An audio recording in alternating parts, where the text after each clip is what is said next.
안녕하세요. 결혼생활 7년 만에 협의 이혼하고 혼자가 된 40살 돌싱남입니다. 1년 전에 갑자기 형님께서 뇌출혈로 쓰러진 지 사흘 만에 돌아가셨습니다.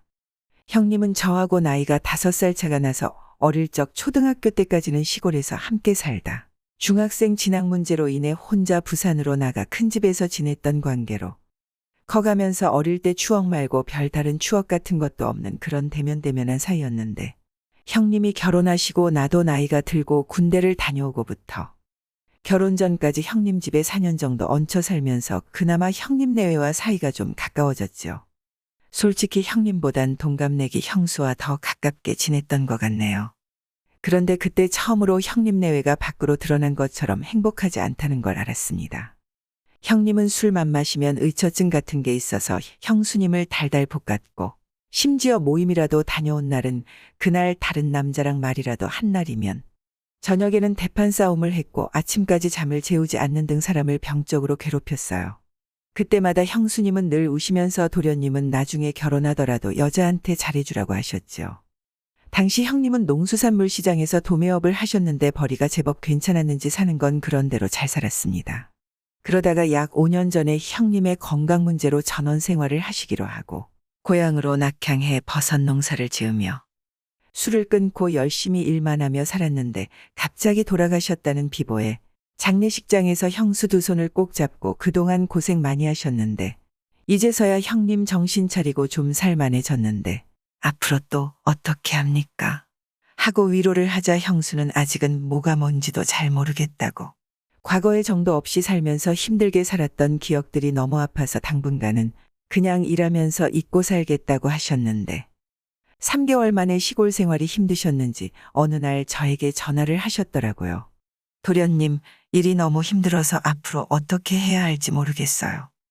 형님이 부모님으로부터 가업을 물려받아 5년 전 농장 규모를 확대하며 정부에서 농업종합자금 지원 및 대출을 받았기 때문에 농장 일을 바로 그만둘 수가 없는 상황이었던 거다.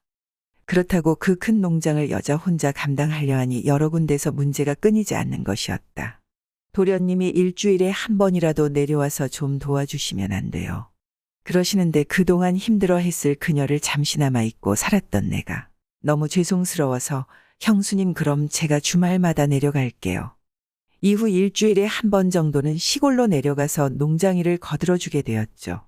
하루는 형수가 볼 일이 있다며 부산에 올라왔는데 내가 오랜만에 저녁 식사라도 하시고 우리 집에서 주무시고 가시라고 집으로 모시고 와서 집 근처 식당으로 가서 삼겹살에 곁들여 소주로 저녁을 먹고 2차로 노래방을 가게 되었습니다.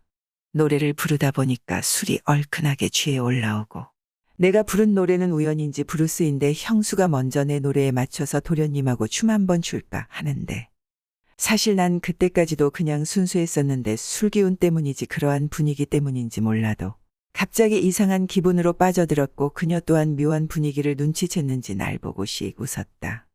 한참을 그러고 나서는 마치 아무 일 없었던 것처럼 서로 떨어져서 노래를 마저 부르고 그날 집으로 돌아와서는 1차에서 소주, 노래방에서 마신 맥주에 양주까지 평소 내 주량 이상으로 취해버렸고 난 직장 생활을 8년 넘게 하다 유통업을 시작하게 되었다. 직장 생활밖에 없었던 나로서는 처음에는 힘들었으나 시간이 지남에 따라 어느 정도 안정도 되고 서서히 사업에 꽃이 피기 시작하자 3년 만에 친구 중에서 제일 잘 나가고 주변 사람들에게도 인정을 받게 되었다. 그러던 중 1년 전부터 업계 경쟁도 점점 심해지고 불황까지 겹치면서 사업을 접을 수밖에 없었는데 사업 실패 후 경제적인 문제로 결국 이혼까지 하게 되었고 대인기피증을 겪게 되었다. 사람들과 연락하는 것 자체가 싫어졌다. 하루 종일 휴대전화 전원을 꺼뒀다가 밤 12시쯤 켜서 나한테 연락 왔던 사람들을 확인했고 내가 생각하기에 꼭 필요한 사람, 내가 연락하고 싶은 사람들한테만 연락을 했다. 이러다 없던 병도 생기겠다 싶어 짐을 정리하고 시골로 내려가게 된 것이다. 고향으로 내려와 입에 대지 않던 술로 나의 아픈 마음을 달래고 있을 즈음 그날도 집구석에서 술 한잔 조용히 하고 있는데 전화가 울려 받아보니 형수다. 뭐하냐길래 혼술하고 있다니깐 같이 한잔 하자고 해서 집으로 오라고 했죠. 그러면서 이런저런 얘기를 하다가 우리 동갑인데 앞으로 둘만 있을 땐 친구 했으면 좋겠어요. 하는 것이다. 그동안 지쳐있던 시동생의 심신을 위로하고 조금이나마 기쁨을 주고자 했던 형수의 행동이었던 것 같다. 아무리 그래도 그러는 건 아니죠. 그냥 친구는 안 되고 비밀 친구 해줄게 하며 얘기하니 알았어 하는 것이다. 그때 시간이 밤 11시가 넘었다. 오늘 이렇게 늦게 들어가도 돼 하고 물으니 자기도 요즘 너무 지치고 답답해서 스트레스나 풀려고 나한테 왔다는 거예요. 그러면서 내일 시간 있냐고 묻더라. 왜 그러냐고 하니깐 시간 되면 바다 바람이라도 쐬고 싶어서 그래. 간만에 바깥 바람이나 쐬러 가자고 하대요. 그래서 다음 날 거제도로 출발했죠. 드라이브를 하고 난 후 어제 술도 많이 마시고 오늘은 하루 종일 운전을 해서 그런가. 너무 피곤해서 그런데 한숨 붙이고 가자 그랬더니 알았어. 그럼 조금 쉬었다 가자 하는 것이다. 그리고 며칠 뒤 밤 10시가 넘어서 형수에게 다급한 목소리로 전화가 왔는데 지금 응급실에 와 있다고 하더라고요. 초저녁부터 오른쪽 아랫배가 콕콕 쑤시는 통증이 있었는데 참을 수 없을 만큼 아파서 병원에 갔더니 맹장염이라고 당장 수술 받아야 하는데 보호자가 필요하니 저한테 좀 와 달라더군요. 나한테 보호자를 해달라고. 형님과 사별하고 혼자 지내는 형수의 보호자를 해줄 사람이 나밖에 없다니. 황급하게 병원을 찾았다. 하지만 수술은 약 3시간이 지나서야 진행되었고 형수가 눈을 뜰 때까지 곁을 지킬 수밖에 없었다. 둘째 날도 토요일이라 밤새 곁을 지켜주기로 했습니다. 형수, 어차피 내일 아침에 퇴원인데 같이 있다 들어가죠 뭐. 도련님, 저 이제 괜찮아요. 집에 들어가서 편하게 쉬세요. 내일 퇴원할 때 잠깐 오면 되는데. 명색이 내가 보호자인데 그럴 수 없지요. 그리고 아플 때 옆에 아무도 없으면 얼마나 서러운데요. 호호, 도련님이 다시 보이는데 너무 믿음직스럽네요. 그동안 내가 도련님한테 공들인 보람이 있네. 아플 때 옆에 있어주는 사람이 정말 내 사람이라더니 그게 하필이면 시동생일 줄이야. 지금 보니까 사람 사는 게 참 아이러니하네요. 그나저나 어제부터 꼬박 이틀 동안 잠도 제대로 못 주무셨는데 피곤하시지 않으세요? 괜찮아요. 집에 잠깐 들러서 눈 붙이고 왔더니 피곤한 줄도 모르겠네요. 형수잠 안 오면 오랜만에 우리 밤 새도록 이야기나 하죠 뭐. 그래 주면야 나야 좋지요. 그녀와 연애를 시작한 지 반년 정도 됐습니다. 시작은 달콤했습니다. 그리고 너무나도 행복했습니다. 하지만 시간이 지나면서 달콤함보다는 죄책감이 더 커져가고 그래서 이별을 말을 전했습니다. 이미 돌이킬 수 없이 늦었을 수 있지만 주위의 가족들이 알기 전에 서로 각자의 자리로 돌아가자고 일이 커지기 전에 이 관계를 정리하자고 말을 꺼냈습니다. 하지만 그녀는 저를 계속 붙잡습니다. 한 번만 더 생각해달라고 이대로 끝낼 수는 없다고. 그 이후 지속적으로 연락을 하는데 저는 이미 헤어짐을 마음먹었습니다. 제가 연락을 아예 차단하면 무슨 일을 저지를지 모를 것 같아 차단은 안 했는데 이 상황을 어떻게 깔끔하게 마무리해야 할지 감이 안 옵니다. 저를 욕하고 비난하셔도 상관없습니다. 이 상황 자체를 자처한 것도 제 자신음으로 피해자 코스프레 할 생각도 없습니다.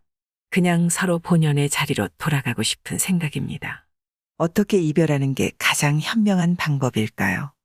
이 상황에서 가장 중요한 점은 상대방과의 감정적인 마무리를 제대로 짓는 것이고 그 과정에서 상호 존중을 잃지 않도록 노력하는 것입니다. 연애 관계를 종료하는 것은 항상 어려운 일이지만 상대방을 완전히 배려하면서도 확고한 결정을 내리는 것이 중요합니다. 다음과 같은 방식으로 이별을 진행할 수 있습니다. 직접 대면하기. 가능하다면 차단하지 말고 마지막으로 직접 만나서 솔직하고 진지하게 대화하는 것이 좋습니다. 그녀가 붙잡는 상황에서도 단호한 결정을 내려야 합니다. 우리는 서로의 인생에서 중요한 역할을 했지만 이제 각자의 길을 가는 것이 옳다고 생각해. 이 결정을 바꾸지 않겠다고 다시 한번 말하고 싶어라고 확실하게 말해보세요. 감정을 존중하며 단호하게 말하기. 상대방의 감정에 대한 이해와 배려는 필요하지만 그 감정에 끌려들지 않도록 해야 합니다. 너의 감정도 충분히 이해하지만 내가 이미 마음을 정했어. 우리가 계속 만나는 것이 서로에게 더 큰 상처를 남길 것 같아라고 말하며 왜 이별이 필요한지 그 이유를 분명히 전달하세요. 계속적인 연락을 피하기. 이별 후에도 계속 연락을 주고받으면 감정이 흐트러질 수 있습니다. 가능한 한 더 이상의 연락을 피하고 이를 명확하게 전달하는 것이 중요합니다. 나는 우리의 관계를 정리했으니 더 이상 연락하지 않기를 바라. 이건 내가 최선이라고 생각해라고 단호하게 말하는 것이 좋습니다. 상대방의 반응을 받아들여주기. 이별 후 상대방이 상처를 받을 수 있습니다. 그녀가 화를 내거나 비난할 수 있다는 것을 염두에 두고 그럴 때에는 차분하게 내가 이렇게 결정을 내린 이유는 너를 미워해서가 아니라 우리가 더 이상 행복할 수 없다고 느꼈기 때문이야 라고 말하며 감정을 다독여 주세요. 자기 자신에게 책임을 지기. 이별 후에는 자책이나 죄책감을 느낄 수도 있지만 그 감정을 지나치게 끌고 가면 좋지 않습니다. 스스로에게 내가 최선을 다했으니 이 결정을 존중해야 한다는 마음가짐을 가지고 자기 자신의 감정도 소중하게 여겨야 합니다. 마지막으로 이 상황을 깔끔하게 마무리하기 위해서는 자신이 마음먹은 결정을 그대로 지키는 것이 중요합니다. 상대방을 생각하는 마음은 필요하지만 결국 본인의 삶과 마음을 우선시해야 할 때입니다.